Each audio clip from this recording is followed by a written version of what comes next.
మీరు ఈ SAR form fill చేసి ఇచ్చారు కదా, ఇప్పుడు దాని లిస్ట్ బయటకు వచ్చేసింది. మరి ఆ లిస్ట్ లో మీ పేరు ఉందో లేదో చూసారా? ఏమిటండి మీరు మాట్లాడేది? ఎలా చూడాలో ఏం చేయాలో ఒక్క నిమిషం చెప్తా చూడు. దానికన్నా ముందు లైక్ కొట్టి ఫాలో చేసుకో, ఫ్రీనే. వస్తున్నాను సార్. ముందుగా ఈసీఐ వెబ్సైట్ లోకి వచ్చి search your name in E roll ని ప్రెస్ చేయండి. ఇలా వస్తుంది. ఇక్కడ మీ voter ID number and state ఇచ్చి ఈ కింద ఉన్న క్యాప్చాని ఎంటర్ చేసి సర్చ్ చేయండి. లిస్ట్ లో మీ ఓటు ఉంటే డీటెయిల్స్ వస్తాయి. దాన్ని స్క్రీన్ షాట్ తీసుకొని పండగ చేసుకో.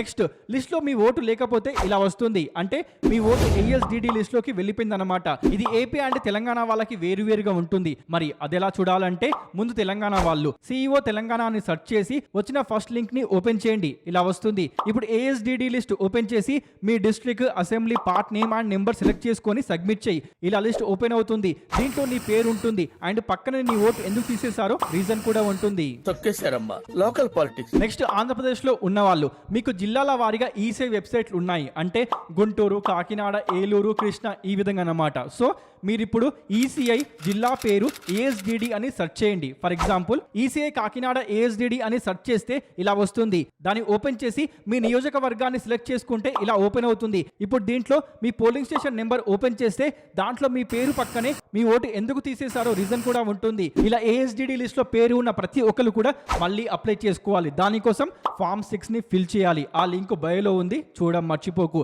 అయితే మనకు ఫామ్ ఫిల్ చేయడానికి లాస్ట్ డేట్ సెప్టెంబర్ 16 అయితే ఫైనల్ ఓటర్ లిస్ట్ మనకు అక్టోబర్ 19 కి రాబోతుంది. మరి మీ ఓటు ఉందా పోయిందా? కామెంట్స్ చెప్పండి.